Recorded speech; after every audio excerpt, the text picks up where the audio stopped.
Pistons need a three, and they have just under 3 seconds to do it. Here's Chauncey Billups. Here it is. He's got it. He's got it. Vinny Johnson with 1 second to go. His son is going. Hello and welcome to the Motor City Hoops Podcast. If you are new to the Motor City Hoops Podcast, I am your host, Bryce Simon, a former D1 hooper, current teacher, coach, husband, father of 3 amazing kids, and contributor at Detroit Bad Boys of SB Nation. Before we get into today's episode, I want to strongly encourage you to go listen to episode 80 that we recorded with Chris Oliver of Basketball Immersion. I'm not sure there's an episode that has gotten more feedback and people reaching out to say how much they enjoyed it. Chris was pure gold, and if you have the time, definitely something you should check out. I also dropped my newest article on Detroit Bad Boys looking at ball screen situations for the Pistons. Please make sure you are following us on Twitter at Motor City Hoops and subscribe to the Motor City Hoops YouTube channel. But let's get to this episode and yet another amazing guest we have for all of our listeners. A good friend, a Michigan native, Pistons fan, creator of Quest for the Best and Rise Network. Oh, and he also writes for basketballnews.com and 137 PM and is going to law school. The amazing basketball mind, Mat Issa, is here with us again. Thank you for joining us, Matt, and welcome back to Motor City Hoops. Hey, Bryce, thank you for having me, man. You should have adjusted that last part to reluctantly going to law school. I know Monday was your first day back, Yeah. and I saw your tweet that you weren't necessarily overly excited about that. Yeah, no, I spent a good chunk of my my first class because they have us on Zoom right now for the first 3 weeks because of COVID stuff, and I spent a good chunk of my criminal law class on NBA Twitter. So the future is bright for our justice system. Well, I know you and I have talked about this, and I have no doubt that you're going to land a basketball writing job, content creation, that maybe you won't have to use that law degree quite as often and as early as you want. But let's get to this week's episode where we'll dive into Cade Cunningham and what Matt thinks about him after him and I collaborated on an article breaking down his game. We will also get to Matt's thoughts on the Bol Bol trade, the offense in general, Killian Hayes' role, the impact of Kelly Olynyk's return, and much more. But to start us off, we will give our thoughts on Monday night's game versus the Jazz, since we were recording immediately after that 126-116 win by the Pistons, in which Detroit shot 51% from 3, and Saddiq Bey and Cade Cunningham each scored 29 points, and even another 16 on 4-4 from 3 from Corey Joseph. Matt, I'm going to let you go first. I only caught the first half of this game where I was really able to focus in. I was recording with Guys Being Dudes, which is part of Matt's Rise Network. And that is a great episode you should check out on Tuesday evening when it drops. But Matt, what did you think about this game? What were a couple overall takeaways from this Pistons win over the Jazz? Well, okay, the first thing is, and me and you talk about this in the article we wrote for Basketball News on Cade Cunningham that we've talked about that I feel like doesn't get brought up enough is the motor thing with Cade. He's, it's not incredible. He's definitely like a cyclist or anything like that. And so I don't know if you remember this in the second quarter, but remember when Cade goes to the rim on, I think Conley was guarding him and he doesn't get by him. So he does that little spin move, contested like a post fadeaway, doesn't go in. And the next play, I could start to see him breathing a little heavier. And he's like late on tagging Hassan Whiteside, and it ends up, they end up scoring on that play. And then he ends up taking it to the rim and like barely dunking. But I just started going like, oh no, there's the fatigue on Cade right there. But in the fourth quarter, I know you didn't get to see that, but he was awesome on defense. And it wasn't like he was playing off ball. Like he was right in the thick of things. He was either on Conley or Donovan Mitchell. And you know how the Jazz use those two and with all the ball screen stuff. And I kind of got poo-pooed for something I said about off-ball movement and how it pertains to Utah on Twitter. But yeah, he was all over the place. He made, of course, most notably that game-clinching block on Conley. But no, his motor was awesome. And I was looking when they brought him in. They brought him in at the 8-minute mark, which is not like crazy like amount of rest in the fourth quarter. It's like a decent bit. But I don't know what to chalk that up to. I mean, more times than not, I've seen him get tired and fatigued in the second half of games. So I'm not going to say like out of nowhere he's developed this incredible cardiovascular endurance. But for what he did on the offensive side of the ball, seeing him still be pretty solid on defense in the second half, especially in that fourth quarter, was like pretty cool for me. No doubt. And the thing with Cade is he's really, really good. And we're going to talk about Cade a lot on this episode. But who else on that roster impressed you just in tonight's game? You don't have to go like big picture with them. Saddiq Bey had 29 points. Corey Joseph had, like I said, a good game with 16. Hami had 10 points, 8 rebounds, 4 assists, and only 1 turnover. Was there another player that really stood out to you during the game tonight?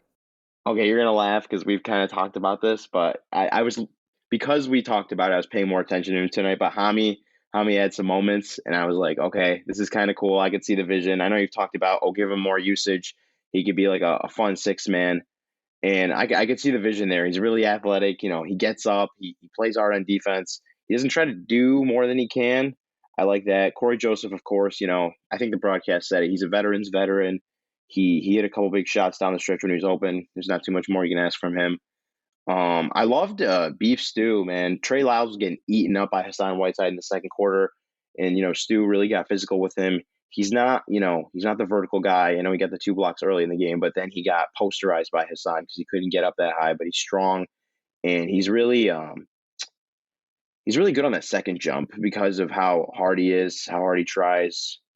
But when you mentioned Bey, and I was actually unimpressed by him tonight, and I don't know if we've ever talked about this, but is it like Saddiq Bey's only move when he has the ball in his hand is like he's going to try and overpower you, he's going to try and bump you? Like he doesn't have like any dribble moves or any real means for gaining separation? Yes. So, I guess that's where I would say I am impressed by Saddiq Bey is I think here's what I'd say. What's made Saddiq Bey successful over the last couple weeks, Matt, and I think most people would agree with this, is he's learned what he's capable of doing right now this season, and he's sticking to that now. He's kind of staying in his lane in terms of, I'm going to catch and shoot it. If they close out hard, I'm going to straight line drive it. And most likely, I'm just going to make it a power move. I'm not going to try to Euro you. I'm not going to try to do a whole bunch of dribbles. And if they cut me off, then I'll make the pass. And that's kind of his lane right now. And when he tries to go outside of his lane, then usually missed shots, turnovers, and those type of things happen. So I know maybe that doesn't excite fans that's all he is, right? I shouldn't say that's all because he still had 29 points and 6 rebounds, and he was efficient tonight. But I think the fact that he's found where he can be successful for the rest of this season is good. And what that is can be really good for this team. I think what it'll be is like, is he ever able to do the other stuff? And I'm just not sure, to be quite honest with you. Yeah, and I mean, this as a coach, like I think the most important thing when you're watching these guys is process. What's the process look like?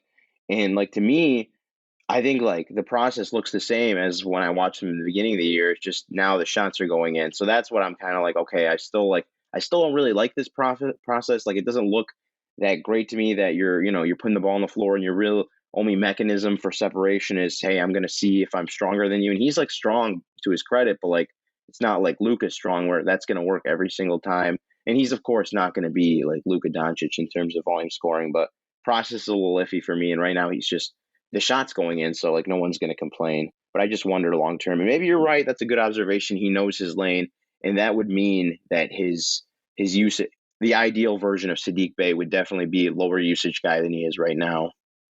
Yeah, and I agree, and I think they need to find that out because is Saddiq Bey a guy that can really, like, is he going to be a volume wing scorer next to Cade and company, or is he kind of this? I guess I feel like this is almost an overused term anymore, but is he really just, I hate saying the word just, but is he just going to be a 3-and-D guy? Like what is that going to be? And he's still too young, I think, to just cap what his ceiling is. But I think what is encouraging to fans, Matt, is early in the year, we weren't seeing him make shots. We were seeing him really, really, really struggle. And now, like tonight, he goes 5 of 7 from 3. He's had a good stretch of games playing this role, playing within himself. And I think if nothing else, it's just reminded fans that this guy is a good player and he can be a major, or at least a really good contributor on a team moving forward. And so I think that's why it's exciting, and I think that's why people are really high on Saddiq Bey over the last couple of weeks. The Pistons shoot 51% from 3, 92% from the free throw line as they go 11 for 12. Like, I don't know again, I missed a lot of the second half, so you're going to help me here. Like, did they just outshoot the Jazz there in the third and fourth quarter? Is that what happened? Like, I never would have guessed they would have made 8 more threes than the Jazz. So, like, what happened in this game overall in the second half that allowed the Pistons to overcome a 22-point deficit at one time and get a back-to-back win? Well, I mean, it started like, again, this is gonna sound like I'm like over elucidating it, but like it starts with Cade Cunningham, man. He came out of the second half, he hit his first, I think, 4 or 5 shots, whatever it was, and that opens up the whole offense. He had the step back going, something that he struggled with mightily this season was that step back. Hit it a couple times tonight. But he had that going, and then once that happened, it was a lot of ball screens with Cade manning the top, and he was hitting skip passes, he was starting power plays, and that really a lot of open looks for them in the second half. They definitely, I wasn't tracking it or anything, but I'm sure they had more open looks than the Utah Jazz open threes. And of course, like, I hate to say it, but it is like a make or miss league, and if you're going to have more open shots, there's a good chance you're going to win the game. No, I mean, I think that's one thing we agree on, and we don't have to go into that on this episode, but sometimes it is just as simple as that. And I know people don't always like to hear that, but it is the truth in some situations, at least. As we move on past this game, again, a Pistons 126-116 win over the Jazz. They play the Bulls tonight. If you're listening to this on Tuesday, Bulls are a team that we'll talk about a little bit later in some comparison to the Pistons. I do want to mention Dwayne Casey went into health and safety protocol, COVID protocols on Monday. And I just would be remiss not to wish Coach Casey the best and health. And, obviously some stuff's been going on with him where he was not able to travel with the team for a couple weeks there. And just all the best to Coach Casey and his family, everybody dealing with COVID. And then a big shout out to assistant coach Rex tonight as he got the victory. But let's transition here into the Bol Bol trade. And I know I texted you about this earlier on Monday and like, hey, we have to talk about this. And I was in the same boat of you before I did my breakdown on Bol Bol that should be dropping sometime this week. It might be out Tuesday, maybe Wednesday on Detroit Bad Boys. What do you know about Bol Bol at all? Do you have any overwhelming thoughts about this trade, which was Bol Bol coming to Detroit in exchange for Rodney McGruder and a second round pick going back to the Denver Nuggets? Yeah, so I was fortunate enough. I got a sneak peek at your article you have coming up on him for DBB, and you made a joke, but it was funny to me because you're like, I haven't watched every minute he's played in the NBA, but the thing is, you reasonably could have watched every minute he's played in the NBA because he's only clocked in about 300 minutes. You know what I mean? So like that's how little we have on him right now. So there's that's why I don't know too much about the guy. Like we were talking about this before, but like, a lot of people, and this is not to, attack anyone, but there's like way too many people out there who have like strong opinions about like every player in the league. And I mean, this as somebody who's like team specific, and I'm sure sometimes you get overwhelmed trying to stay on top of your one team and form honest opinions on your one team, that you can't have like hard and fast opinions about every single player in the league. Like, there is times where you're just not going to 100% be certain of something. But one thing I will comment on, and I think it was Rod Beard of the Detroit Free Press who tweeted this today. He made a really good point where a lot of people were saying it's like a low risk, high reward move. But I guess from what I understand, Rodney McGruder was pretty well respected by the locker room. And at the end of the day, we can do numbers and stats all we want, but this is a game played by people, and that stuff does, mess things up. So it's not all good. Like we got this young guy who has this unrealized potential, and he could be the guy who plays next to Stu in the front court or whatever. I mean, there is definitely some cost to it, so we have to weigh that. But I do think when you have a guy who's like, what is he, 7'5" or 7'6", who can put the ball on the floor, can shoot, like that is intriguing, and we should be excited about that. So and I will give a little bit of a sneak peek into my breakdown coming and talk about Bol Bol and what I saw. But I want to go back to something you just brought up. So I want to say I do like the trade. I'm a fan of the trade. And that's even with me souring a little bit on Bol Bol, the player, after doing my breakdown. But you brought up a really good point. Rodney McGruder's a vet who, by all intents and purposes was a good locker room presence. So in general, Matt, I'm not saying specifically this trade. Do you like the idea of them trading off a veteran like that? I don't even know that the second round pick matters much.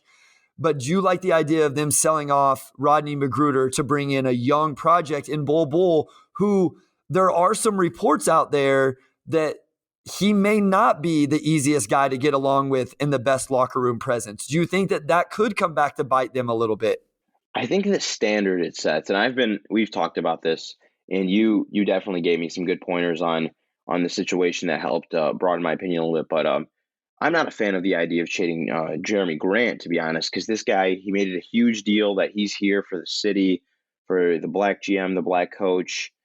And so, like, a guy who's willingly signing in Detroit, this is a guy we're talking about who, I mean, conservatively is like a top 75 player in the league, right? Top 80 player in the league, whatever. He's willingly going to Detroit, which is not one of the 5, 6 best markets in the league. What kind of, like, moving forward, you have this young core. What message are you sending to these guys? Like, hey, you're, at the end of the day, you're just an asset. It's just a business. We're going to trade you when it's right. Like, we're not going to do what's best for you. We're not going to keep you. So like the principle of it is weird to me. I understand, like you explained to me, that Grant doesn't want to be around if it's going to be like he might not want to be around, excuse me, if he's going to end up being like the third or fourth option on a bad Pistons team. Like, he'd prefer to be the third or fourth option on like a playoff contender. But it's just like the principle of it. Yeah, I mean, I think you bring up a good point. I've talked about it before with Derrick Rose, and I won't go all the way into it again, but I think those things do matter. And these guys share agents and agencies, and all those people talk, and like, you just don't want to get the rep of an organization that just, like you say, trades off an asset as soon as it becomes valuable enough to do so, which is why I'm interested to see what ends up happening with Trey Lyles as well. I think he's played himself into where I could see some teams maybe wanting to make a run at him, but it's also one of those things where maybe those guys want to do that. Maybe Rodney Magruder likes the idea of going to Denver and playing with the Nuggets team that is at least going to make the playoffs. Real quick, just for me on Bol Bol, the skill level is there. The length is there. There's a lot of things that you really like. He flashes some stuff offensively where I'm just like, oh my gosh, like, this guy is going to be fun. Defensively, he's probably a net neutral. He doesn't impact the game the way I was hoping. And a lot of it has to do with his activity level. And I'm not going to say he doesn't play hard. I refuse to question a professional athlete in that way. I just really have a hard time doing it. But his activity level just doesn't always really show out on film. He doesn't leave his feet for a block shot or for a rebound or for an offensive rebound. And so some of those things are where I have a little bit of concern. I do think it sounds like by Woj's report that we're going to see him get legitimate minutes with this team. And so I do think we're going to get a real chance to see what Bol Bol has. And that's something that he hasn't got in his young career, is any sort of chance to play significant minutes night in and night out. One thing that was a major red flag when I was reading what you wrote was the net neutral for a big man. I remember a while back I was either reading or listening to something Nate Duncan was talking about with his knock on Jokic at the time. Jokic is now, I think, a plus defender. He's a really good defender, honestly. But at the time, he was saying he's a net neutral defender. And when you're a big man, that's actually like being a negative, because usually, big men are counted on to anchor your defense, to shore up weaknesses, protect the rim, all that. No, okay, that's a great point, Matt, because I think that's why when I was watching the film, I was getting so frustrated with him and almost even had a hard time calling him a net neutral, is because I'm like, he should be blocking that shot. He should be stealing that pass. He should be, and the way the Pistons play defensively, which is super, super aggressive. We've talked about this when we collaborated on the Cade article, which we'll get to here in just a little bit. I was like, I thought maybe Bol Bol would be the back end of that, where he could help protect the rim. And you would think with his length and everything else that he would. And I just didn't see that in the minutes. I'm not saying he can't do it. I'm just saying if Pistons fans are expecting that from Bol Bol, I would have a hard time saying we're for sure going to see it. The other thing you're not going to see that you maybe would expect from a 7'2" guy with his length is I didn't see one single pick and roll lob throw and finish. So that's another area where I know a lot of fans are really want that, and I didn't see that in his game either. Doesn't mean it's not there. Doesn't mean it may not happen. I just didn't see it. But I want to transition to a big guy for the Pistons that was signed in the offseason, and we haven't seen much recently due to his injury, but we may see coming up. And that's Kelly Olynyk. And I don't know, again, like you said, Matt, you don't like to speak on things that necessarily you're not, super familiar with, but I don't know how much you're familiar with Kelly Olynyk's game or just in general what he could bring to the table that maybe the Pistons are missing right now. So it sounds like he could be back soon. What kind of things you think he could help this roster do as a big guy that's a floor spacer, a really good positional defender, and has a little bit of, I don't want to say he can create, but he's a decent passer. Honestly, you summed it up perfectly. I've been thinking about it for a little while now because he played right from the beginning of the season. I think he's got I was looking at it earlier, he's got 250 minutes under his belt. So he started playing beginning of the year and he got hurt right around when Cade was getting his feet wet. But I envision the two of them having a lot of fun together on offense because of Kelly Olynyk's short roll passing ability. I think he can create out of the elbow. They want to run some horn stuff.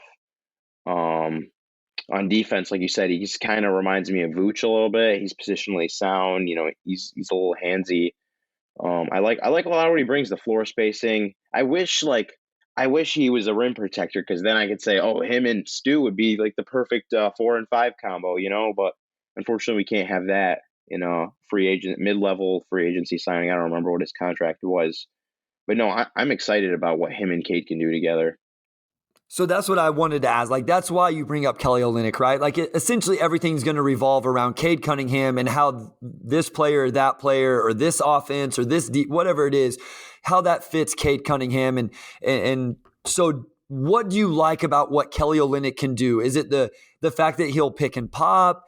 Is it a short roll passer as we see teams continue to trap Cade more and more? And after tonight, I wouldn't be surprised if we see more teams do it. What is it about Kelly Olynyk? And you just mentioned that maybe him and Stu can't play together. So would you rather see Kelly Olynyk with Cade Cunningham or Isaiah Stewart? No, I mean, I think they could play together. Just, the rim's going to be naked. But no, he could pick and pop. He can make plays out of the short roll.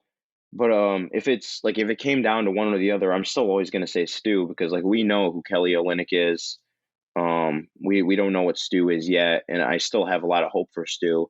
Maybe it's because I have a thing for 6'9" big men who played for Detroit who have big biceps and are really tough. But no, I would rather have Stu. I mean, I could see a situation. Now, you'd be more tapped in on this because you talk to all the Detroit guys where they try to feature Kelly a lot before the trade deadline and see what they could get for him because I could definitely see a contender wanting Kelly's services. Yeah, that's what I'm very interested in. And we're not going to get into the trade stuff this episode. We're bringing on Jared Greenberg from NBA TNT and NBA TV next episode. And to get the trade talk and the value of some of these guys. But I'm very interested to see if the Jeremy Grant trade, if it does happen, ends up being some sort of a package that includes a Kelly Olynyk, or I don't want it to happen, but possibly a Hamidou Diallo or one of the sophomores. And so make sure you come back next week for a little bit more of that talk. But we've kind of beat around the bush here a little bit, 20 some minutes in. Let's get into Cade Cunningham. You and I spent 90 minutes on the phone talking about Cade Cunningham. You watched a ton of film. I watch every single game. You wrote an incredible article at basketballnews.com, and I just provided a little bit of video to go along with it. So if you guys want to check that out, go to basketballnews.com. Go find that Cade Cunningham article by Mat Issa, Matt, Matissa. But, where do you want to start with that? Do we want to start with the Dave Being comment? And not to say anything about Dave Being, but do you think Cade Cunningham is a guy that can be built around? Okay, so I'm working on this, but I think one thing we do a lot with rookies is we think a lot about what they could be. So we just kind of anchor the great stuff that they do, and we kind of look past all the the bad stuff. So you can show flashes 3, 4, 5% of the time, and 95% of the time it's garbage. And then you're oh, but there's this flash. If we can harness this, it's beautiful. And I guess tonight's the worst night to talk about Cade Cunningham because I think he might have just had the best game of his career. And I'm going to try half for sure. Yeah, the best half. And he was every bit as advertised. But so I wrote down this one play. It was in the fourth quarter, and I believe Mitchell has the ball. He's being guarded by Joseph. And Cade goes in for a little sneak attack, and he steals the ball. Well, he like knocks the ball free. Joseph recovers. Cade's streaking in the fast break. Joseph throws the ball to Cade, but he like runs into the ref a little bit. It's not that like blatant, so it doesn't really stop the play. But he slows down because he knows like the fast break is not going to work. But instead of trying to rush it, he's just so calm. He restarts the possession, and Sadiq Bey ends up getting a layup, and they're up by 10. And Jazz have to call a timeout. I think the score ends up being 114-104 if you want to look at it on the play-by-play thing. But it was just like that poise. And I know this is silly. I know it's cliche, but like the guy's 19, maybe 20. I don't know when his birthday is. And like to have the presence of mind to not try to rush it. Like I see Ant, who's got, 80 more games under his belt than Cade. And he would go in guns blazing with his head down, and he would attack. And he's awesome. He's a super freak. But Cade, the way he's so patient, the way he doesn't change his face, the guy was going shot for shot with Donovan Mitchell in the third quarter. Donovan Mitchell is one of the 15 best players in the world, one of the 10 best offensive players in the world, whatever. And Cade was going shot for shot with him. He was unfazed. He didn't get hype. He was at home going toe-to-toe with the best offense in the league. And that, to me, it means something. I don't know. That poise, it tells me, like, he's not going to be like Anthony Edwards athletic, but, like, the moment's not too big for that guy.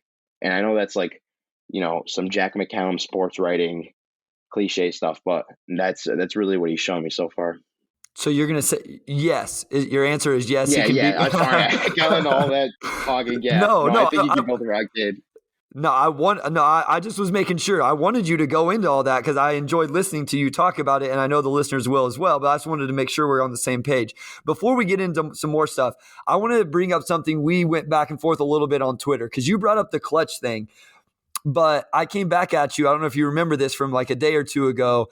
I've said we've seen Cade in the clutch at the end of games, but I think there's so many clutch moments within a game in the first quarter that keeps a team from, they're down 10 and do you make the shot to stop the bleeding, or do you miss the shot and then the other team goes on another 6-0 run to make it 16 and you feel like you're out of the game? You just highlighted two things that I feel like were huge from Cade tonight. You said he went shot for shot with Donovan Mitchell in the third quarter, and that's huge because I'm sure the Jazz woke up a little bit at a point there in the third and said, oh man, the Pistons are for real. We better put them away right now. And then the other play you talked about that ended up getting a Sadiq Bey layup and putting him up by 10 or 11. Like, I think those are also clutch moments in a game that make huge momentum swings. So I just wanted to, I don't remember what your exact tweet was about clutch, but have I convinced you at all about that, like throughout a game, how important those plays are? Because I think that's one thing Cade Cunningham can get better at. Yeah, well, okay, so I think the tweet was something me and Samson Folk over at Raptors Republic, we were talking about DeMar, and I was saying, like, people's thing, like, they used to do this a lot with Dame, with the clutch thing, Dame time, whatever, and I'm saying, like, Dame might lead the league in clutch points, and he might be real efficient in clutch time, but, like, that just means, like, that they're in a lot of close games, and usually great teams, they blow teams out, so they don't end up in close games. But your point was, like, I don't think I needed so much convincing. It was more so like, God damn it, like, how did that old man think of that? Like, that's an awesome point. You know what I mean? But no, I love that you refer to me as an old man. I love it. I mean, you are like 10 years my senior. But no, it's all love. But no, you're right though. Like, that's something the box score doesn't capture. When we talk about clutch, it's like, oh, within 5 points, within 5 minutes left in the game. Like, that stuff to me is kind of overblown, and it's more so for fans and the quote unquote casuals. But no, you're right. That stuff matters, and it as a coach. Like, you have guys you can lean on where your team's like, okay, they're on an 8-0 run. This game's slipping away. Like, who am I going to call on? Who can I count on? Who are my leaders? Who are my seniors? You know what I mean? If you're talking high school basketball. No, I agree. And that's, like I said, that's, there's been a lot of talk about Cade going back to college, the clutch stat. And I've been guilty of using it when he got drafted as an argument for how good he is and all that. But as I watch more and more, again, not to beat a dead horse, but like the other team's going on a run, Cade gets an open three and misses it. Or the Pistons are on an 8-0 run where they could take the lead and he misses it. He just said, and I know we're nitpicking now. Like, I think Cade's incredible. So I don't want people to take this the wrong way, but I think he's got to recognize those moments within a game a little bit more. It can't always just be wait till the end of the game. Let's switch gears to Cade's passing, because you brought up an interesting point about him not being a flashy passer. So I just want to ask you and let you speak on it. Just narratively speaking, and to the rest of the league, the rest of the NBA fan bases that don't watch him as intently as I do, or Wes, or Jack Kelly. Shout out Jack Kelly, who's listening with us as well here. How can that change the narrative around a player and his passing ability if they're not quite as flashy? Well, I mean, like psychology, it's been mixed in the NBA for a long time now, and anchoring is a huge thing. So, you're going to remember a LaMelo Ball full court one-handed lob to Gordon Hayward, and you're going to be like, damn, that guy's a really good passer. And I mean, he is an awesome passer, but you're not going to remember the little things that me and you see where Cade like anticipates the extra pass on a pick and roll and he hits Killian and he knows Killian's going to hit Stu under the rim or something like that. Like, the average Joes who just watch basketball because I don't know why they watch it, but just because they're not going to pick up on that stuff, but me and you are. But honestly, to me, like, it's an advantage to be more of a, I guess, straightforward passer, if you want to put it, because I mean, there's like a lot of the flash. It comes with a cost, like I studied LaMelo Ball a little bit earlier this year for a different article I wrote, and I noticed like he might overdo it a little bit, especially in transition, and it costs his team points because he'd rather go, behind the back, corner three to a guy who's got somebody closing out really hard on him, as opposed to a simple pass under the rim. In Cade, I don't see that as often. I guess I haven't looked for it as intently. Cade also, to his as a point against him, he hasn't been in as many transition situations as LaMelo. I don't think he's as transitionally inclined as LaMelo is, but no, I don't think it should. Like, I know it will, because like no matter how many times I tell you, hey, don't let flashy passing anchor your bias, like it will. That's how psychology works. But no, I love what Cade does as a playmaker. Okay, so you brought up, LaMelo maybe it costing his team when he gets a little bit too flashy. But Cade doesn't do that, but Cade still has some turnover concerns, something you and I talked a lot about with Cade Cunningham when we discussed this. And I think it's becoming, the more you and I talk, the more I think it concerned me. And I think it started to concern you a little bit because the type of turnovers that we're seeing from Cade. So can you speak to the listeners? Again, I want to give you the chance, because this article was your inspiration. It was your idea, and I just came along for the ride. So can you give the listeners a little bit of an idea what we talked about in terms of what those turnover issues were? And then maybe even if you have any idea, like, what does he need to do to fix them? Like we always sit here and we say, this guy can't do this guy's doing this too much. Like, what can Cade do to get better at the turnovers we're talking about that we'd like to see him stop? I'm sorry, Bryce. I just got 20 DMs from Motor City Hoops listeners saying you gotta stop being so humble, man. You're a basketball genius. But no, I in all seriousness though, I mean, you brought it to my attention. I've always been of the school, like, okay, young playmaker, like he has a lot of turnovers, no problem. He's probably trying to bend the defense. That's a good sign. But like when you watch Cade, it is a lot of low hanging fruit that could be corrected. I know today he had like a little lazy pass that Donovan Mitchell ended up stealing. Fortunately it didn't cost them. And one thing that really resonated with me today is Josh Jackson made this ridiculously stupid pass. He was going under the basket and he passed it to, like, I forget which defender. It was his back. He literally passed it to one of the Jazz defenders' backs and went out of bounds, thankfully.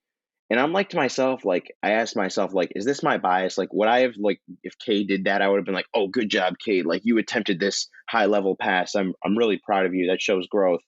So that's something I need to work on. I know that's me thinking out loud. But long story short, I guess like listeners are starting to think this is like a theme of my dialogue. But yeah, he does have like a lot of low hanging fruit that needs to be corrected. I don't think most of his turnovers are the promising kind, and I think he's at like 19% turnover rate or something like that, 19-20%. That should definitely be closer to like 12 or 13. There's definitely some stuff he could fix. Yeah, I mean, I just think, the turnovers, he's a young player, and I think it's easy just to say that he's a young player, but I do think some of the ones he's having or committing right now are ones that he could do a little bit better of a job with. And I think we will. I think he's a guy we've seen learn from his mistakes early in his career. But I want to transition into Killian Hayes just a little bit. And to do that, I want to talk about the Chicago Bulls comparison that you and I have talked about a little bit. And let's just keep it a little bit more towards Killian, because I don't think all the other guys are on the roster to make the full comparison. But the one I like the most for Killian Hayes, and the listeners know this, is Lonzo Ball. And Lonzo does a really good job fitting in with that Bulls between actually two ball-dominant guys in DeMar DeRozan and Zach LaVine. We have one of those guys already in Cade Cunningham. I don't know who the second guy is going to be. I guess it's maybe Hami-ish right now, but since everybody's returned, I don't think he's dominated the ball as much as we saw during all the COVID stuff. So just what do you think about Killian Hayes playing the Lonzo Ball role and that accumulation of talent in general? Is the Bulls blueprint something the Pistons should try to follow in terms of those three perimeter type players? Yeah, I'm a big fan of the Bulls model, honestly. I know this isn't like unrelated to what we're talking about, but I love like the idea of a defense being anchored by two guards. I think that's really neat and like different compared to what we usually see in the NBA. But yeah, I watched Killian. I was watching him tonight, and in the second quarter, you remember he hit those two back-to-back catch and shoot threes, and they just I started hearing your voice in my head, like if Killian can be a 36% three-point shooter from the corners, he's got it. He's good. And I'm just like thinking about all the things he does. Like, he defends well at the point of attack. He'll bump you in the paint. He's not afraid to get physical. He's a smart passer. He manipulates with his eyes. I'd honestly say at this moment he's the best pure passer on the Pistons. I'd say he's better than Cade at just passing. Creating wise, I'd say Cade's better. But he does everything really like solid, maybe a little bit better than solid. It's just that shot, man. He's gotta figure out that shot. Okay, so the alternative for that then would be, because I agree, I do think he's a really good passer, and it was the game a couple nights ago. People were just crushing him, and it was on Saturday night. I was at my nephew's birthday party, and I didn't get to watch the game live. But when I watched it back after reading all the tweets, I was like, man, Killian must have been bad. And then I watched the game. I was like, yeah, he was fine. Like, it wasn't spectacular. Maybe it's not what you'd want from the number 7 pick in the draft, but Killian Hayes was fine. So if he is that good of a passer and he's not necessarily great creating on his own, but maybe in ball screen situations, do you think he's better off than not playing necessarily that Lonzo role as a connector between two stars, but actually being the leader of a second unit where he can dominate the ball and get some more ball screens for himself? No, I don't think so. I don't think you want him. I don't know, that second unit guy is different. Like I bash him all the time because I don't think he should have been the sixth man last year. But I think the archetype for your second unit guy is Jordan Clarkson.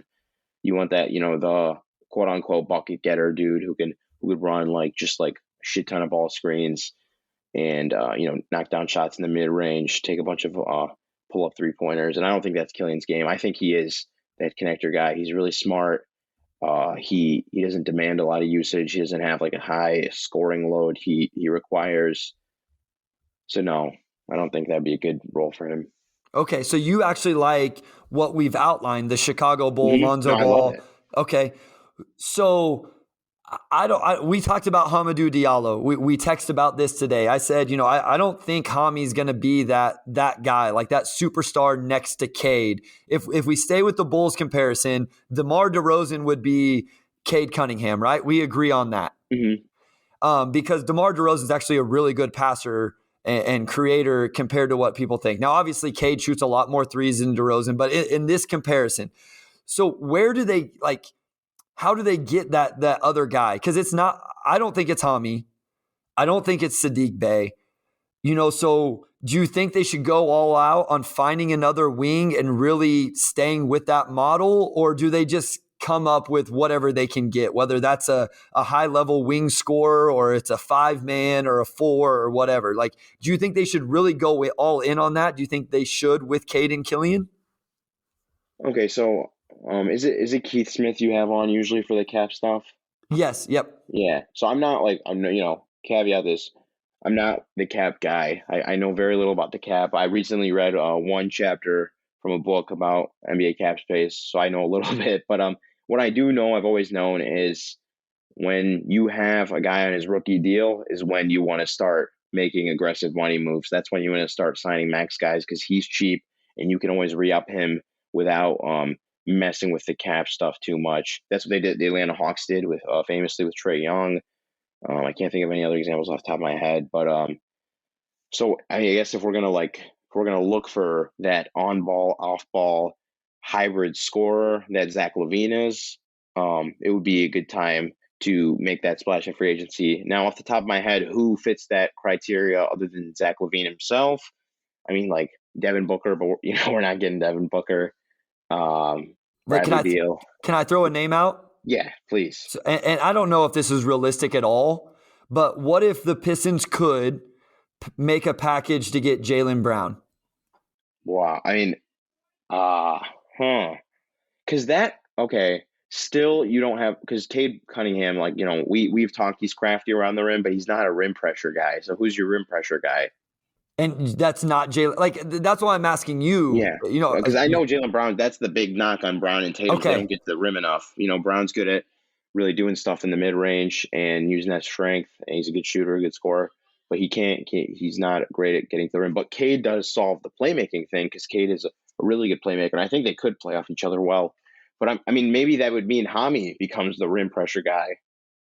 As the other guy kind of in that mix that Phil, because it doesn't have, like, again, the DeMar DeRozan Cade Cunningham comparison is not necessarily perfect based on style of play in terms of DeRozan's mid-range and no threes, and Cade obviously shoots plenty of threes, so it doesn't have to fit exactly the same. But like that's one that I'm interested in, and we've talked about this multiple times on the episode. Like, I stay in my lane. I try not to act like an expert whatsoever talking about anybody else, and I wouldn't call myself an expert about the Pistons, but I do watch every second of their games and rewatch and all of that.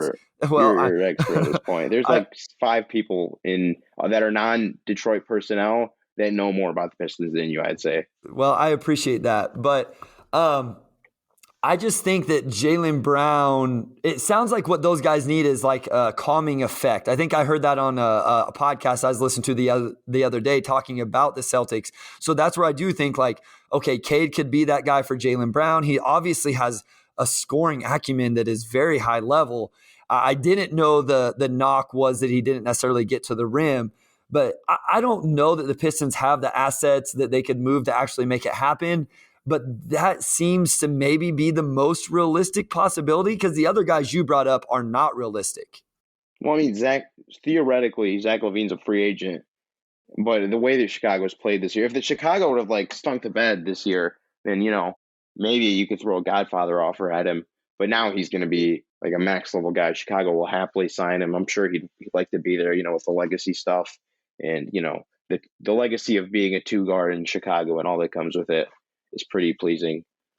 But I'm sorry. Go ahead, Bryce. No, I was just going to say that's the Bulls have ended up making all the right moves. So I don't think there's anything there with that, where maybe 12 months ago it looked like there may have been a possibility. So, and I know you're not a huge draft guy, but it doesn't sound like it's necessarily the best draft for a wing player in that mold either.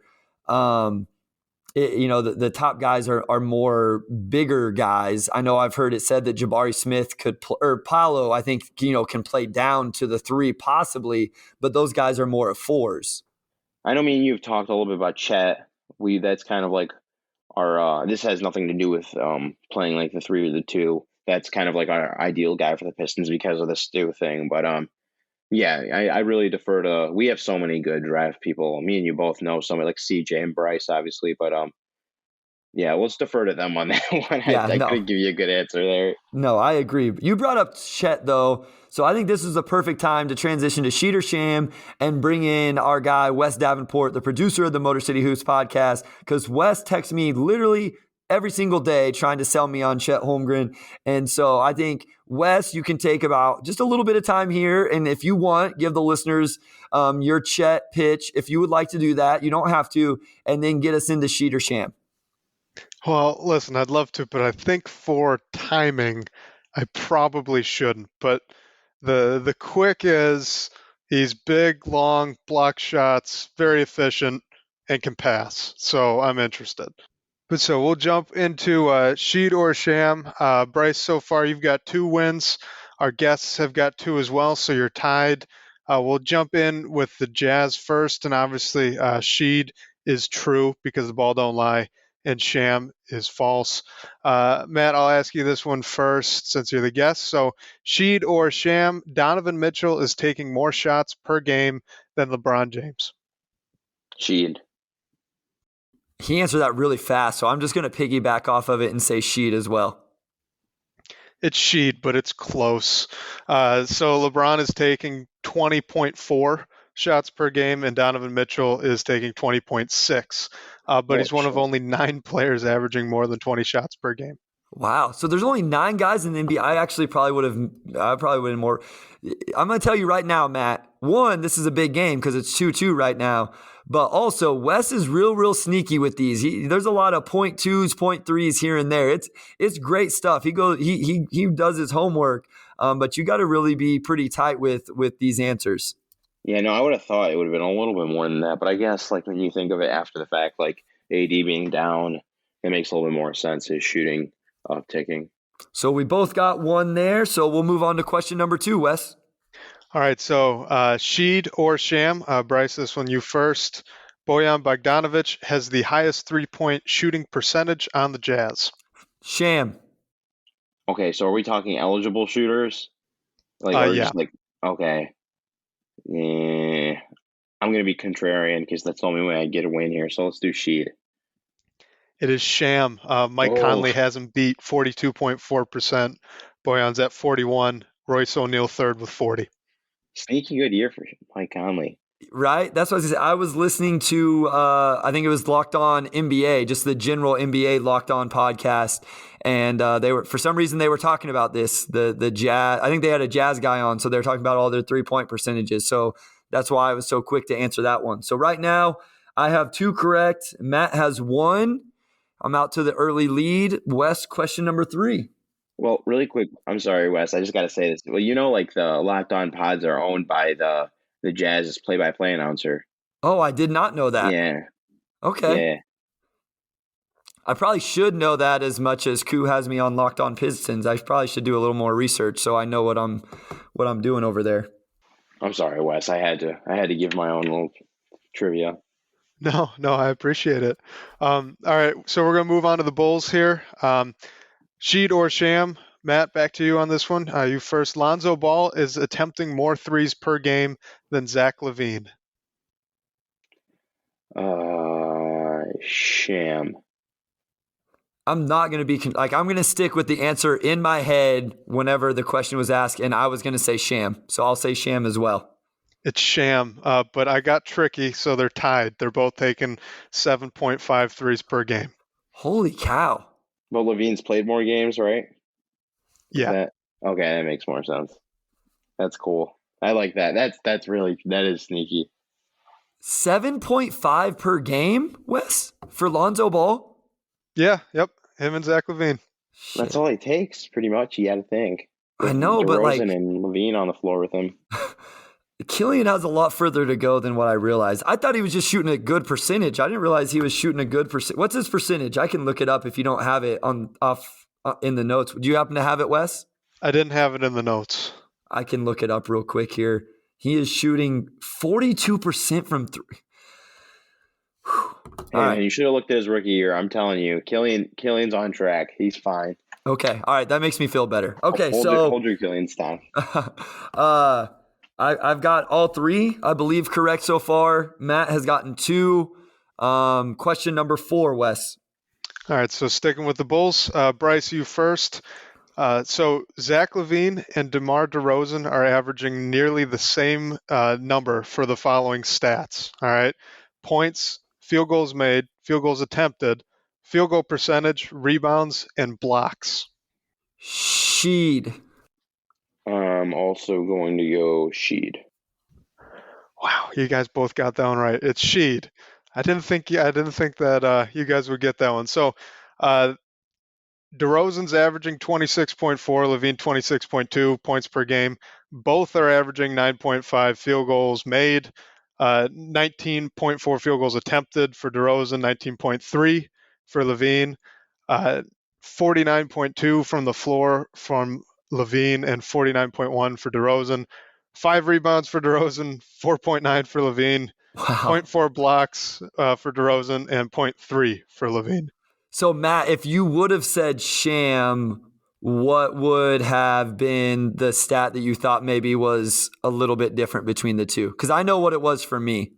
Well, okay, so I sometimes because I only look at true shooting usually, so I know that their true shooting is pretty different.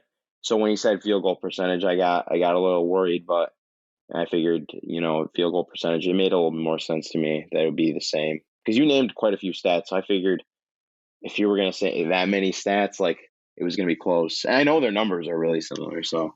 I was going to go, I thought maybe the blocks, but you know what? I love whenever our guests come on, Wes, and they give us the little reverse psychology thing or their little strategies for how they answer. I don't remember if it was our last guest or Coach. Oh, we didn't play Sheet or Sham with Coach Oliver. So it would been the episode before, they're just like, oh, you said it this way or you said it that way. I think maybe Omari Sankofa from the Detroit Free was Press. Omari. Omari was giving us little insights into how he was deciding his answer. So, we're through 4 questions. I'm up 4-3. I'm perfect so far tonight. I don't know what it is. It's a great night. We're recording this Monday night again. So it's a great night to be a Pistons fan as they got that win. And for me with 4 straight correct answers. I don't know how many more we have, Wes. I only have 2 left, and then there's a tiebreaker if we need it. Perfect. That'll work out great. All right. We'll jump right back in. Raptors are up next. Matt, I'll have you go first. So Sheed or Sham. Gary Trent Jr. leads the Raptors in stocks per game. That's weird because they all have so many stocks. That's like the stocks team. I'm going to say Sheed because he was in the beginning of the year leading the league in like deflections or something like that. Wes was really proud of a couple of these, and I feel like this has to be one of them. I'm going to stick with my original answer, which was going to be Sham. It is Sheed. Ooh. Yeah, so he's averaging 2.3 stocks. Second is Fred VanVleet with 2.2. OG Anunoby has 2. Scotty Barnes has 1.9, and then Siakam with 1.7. Yeah, I was thinking that is a good one because that whole team is just like stocks guys. Well done, Wes. Well done. So we are tied 4-4. We'll go to the final question unless we both just are adamant about answering it the same, and then we'll still have a tiebreaker. All right. Well, Bryce, I'll have you go first then. Give you the host advantage. So Scotty Barnes averages the most minutes per game of any rookie this year. Sheed or Sham? I'm going to go with Sheed. I'm also going to go with Sheed. Sheed. He's averaging 35.5 minutes per game. Mobley's second, 33.8, and then Cade's third, 32.2. Interesting. Okay. Do you have any of the list beyond that, Wes? No, I didn't. Okay, I just didn't know if, like where Wagner was and some of those guys as well. I always do that to you. I'm sorry. I feel bad. You I look was up trying to guess what you're going to ask. My bad. All right, here we go. Tiebreaker question here before we close out the episode. Okay, Matt, you go first. So Sheed or Sham, Bol Bol's career high minutes played in a single game, less than 20 minutes. Sham. Yeah, I mean, it's Sham. It is Sham. His rookie year, he played 24 minutes in a loss to the Blazers. In the bubble. Right, Hail Mary. In the bubble. That was in the bubble. I think it was their first game in the bubble. I just watched that film today, Monday. All right, well, I got a Hail Mary for you then. Let's go. Did Jeremy Grant score 20 points in that game? Oh, shit. So did Jeremy Grant score? Sham. He played the Pistons in that game? No, he was on the Nuggets then. Oh my God, you're right. They were teammates. So was Mason Plumlee. We've taken that team from Bol Bol's rookie year. We just transplanted them to Detroit. We just got to get that 300-pound sweaty guy, and we'll be good. But so you said, what did you say? You said Sham? 20 points in that. I said Sham. Okay, I'm gonna say Sheed just because to end the madness one way or another. It's Sham. He had 18. Yes. Dame put up 45 though. Yo, Dame was nice. They were stroking it in that game. And actually, Gary Trent, that was before the trade. So it would have been Gary Trent Jr. still, right? Yeah. Gary Trent Jr. hit some huge shots in that game as well. That was before the trade for Norman Powell. Powell chair, yeah. Yep. So, all right, Wes, good stuff today. That was really good. You were prepared. You had a bonus and then a Hail Mary one. I move ahead 3-2, but I'll put up Matt's basketball mind against anybody. And I thank him so much for joining us for the third time, which Matt, I know you keep track of this stuff. I'm pretty sure that's tied for the most times. Yeah. Yes. I believe Omari's been on 3 times, and that might be it. So you're up there Mavs with draft. Mavs draft has been on 3 times. So, and those guys are big time and really good friends. And so I just want you to make sure you realize how high you rank with Motor City Hoops and myself as well. Oh no, it means a lot, man. I know I'm getting up there with your best buddies list. Hopefully one day I could be in the top spot. No doubt. Thank you again, Matt, for joining us. Definitely have you back, and just let everybody know where you're doing stuff, where you're creating content, where it's all going out, where they can find you on Twitter. Yeah, best way to follow me is at Mat Issa 15. That's at MATISSA 15. I'm doing a bunch of weird stuff these days, for basketball news, 1:37 p.m., Rise Network, maybe a couple other places soon, who knows. But no, thanks for having me on. Thanks for giving me the chance to talk some Pistons. No doubt. As always, I want to thank Wes Davenport for everything he does for myself and Motor City Hoops as a whole. I want to encourage all of you again to give us a follow on Twitter at Motor City Hoops and go subscribe to the YouTube channel. And if you like what you're hearing and seeing from Motor City Hoops, make sure you tell a friend about us and help spread the word and keep us growing. We will not be able to do any instant recap episodes this week due to my coaching schedule with games not matching up correctly with the Pistons schedule, but we will be back next Tuesday with Jared Greenberg of NBA on TNT and NBA TV to get his thoughts on this Pistons roster from an outside perspective with a special focus on the trade value members of the roster might hold. Please make sure you join us next week for what will be another incredible episode. Thank you, go Pistons, and we'll talk to you soon.